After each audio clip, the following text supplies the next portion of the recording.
馬竇福音第24章末世言論第1至20節，預言耶路撒冷和聖殿的毀滅。耶穌由聖殿裏出來前行，門徒前來把聖殿的建築指給他看。耶穌回答他們說：你們不是看見這一切嗎？我實在告訴你們，將來這裏決沒有一塊石頭留在另一塊石頭上而不被拆毀的。他在橄欖山上坐着的時候，門徒前來私下對他說：請告訴我們，什麼時候要發生這些事呢？又什麼是你來臨和時代窮盡的先兆呢？耶穌回答說：你們要謹慎，免得有人欺騙你們，因為將有許多人假冒我的名字來說，我就是默西亞。他們要欺騙許多人。你們要聽到戰爭和戰爭的風聲，小心不要驚慌，因為這是必須發生的，但還不是結局。因為民族要起來攻擊民族，國家要起來攻擊國家，並且到處要有饑荒、瘟疫和地震。但是這一切只是痛苦的開始。那時人要交付你們去受刑，要殺害你們。你們為了我的名字，要為各民族所憎恨。那時必有許多人要跌倒，互相出賣，互相仇恨。許多假先知要起來，欺騙許多人。由於罪惡的增加，許多人的愛情必要冷淡。唯獨堅持到底的，才可得救。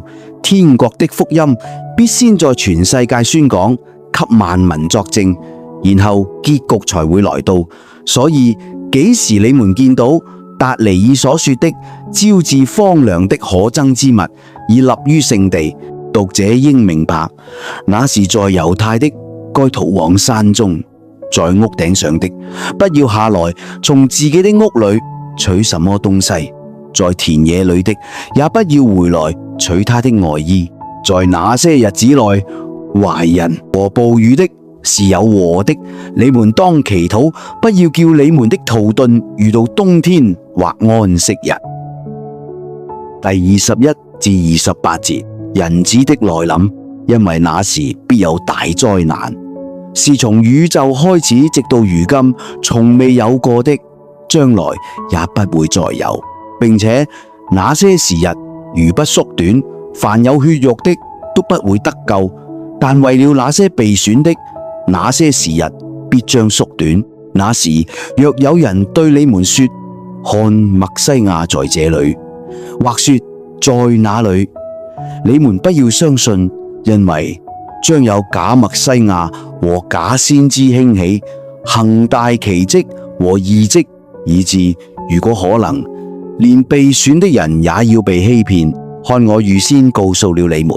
為此，如果有人對你們說，看他在曠野，你們不要出來；或說看在內室，你們也不要相信，因為如同閃電從東方發出，直照到西方，人子的來臨也要這樣。無論在哪裏有死屍，老鷹就聚集在那裏。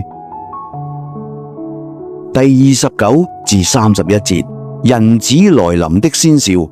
那些時日的災難一過，立時太陽就要昏暗，月亮也不發光，星辰要從天上墜下，天上的萬象也要動搖。那時人子的記號要出現天上，地上所有的種族都要哀號，要看見人子帶着威能和大光榮，乘着天上的雲彩降來。他要派遣他的天使，用發出紅星的號角，由四方，從天這邊到天那邊，聚集他所揀選的人。第32至35節，無花果樹的比喻。你們應該由無花果取個比喻，幾時它的枝條已經發嫩，葉子出生了，你們就知道夏天近了。同樣，你們幾時看見這一切，你們就該知道它已近了，就在門口。我實在告訴你們，非到這一切發生了，這一世代決不會過去。天地要過去，但是我的話決不會過去。第36至44節，醒悟的緊要。至於那日子和那時刻，除父一個外，誰也不知道，連天上的天使都不知道。就如在諾厄的時日怎樣，人子的來臨也要怎樣。因為就如在洪水以前的時日，人照常吃喝婚嫁，直到諾厄進入方舟的那一天，仍然沒有覺察，直到洪水來了，把他們都捲了去。人子的來臨也必要這樣。那時兩個人同在田間，一個被提去，一個卻被遺棄；兩個女人同在磨旁推磨，一個被提去，一個卻被遺棄。所以你們要醒悟，因為你們不知道在那一天你們的主人要來。這一點你們要明白。如果家主知道盜賊幾更天要來，他必要醒悟，不讓自己的房屋被挖穿。為此你們應該準備，因為你們不料想的時辰，人子就來了。第45至51節，僕人等待主人的比喻。究竟誰是那忠信聰明的僕人？主人派他管理自己的家僕，按時配給他們食糧呢？主人來時看見他如此行事，那僕人才是有福的。我實在告訴你們，主人必要委派他管理自己的一切財產。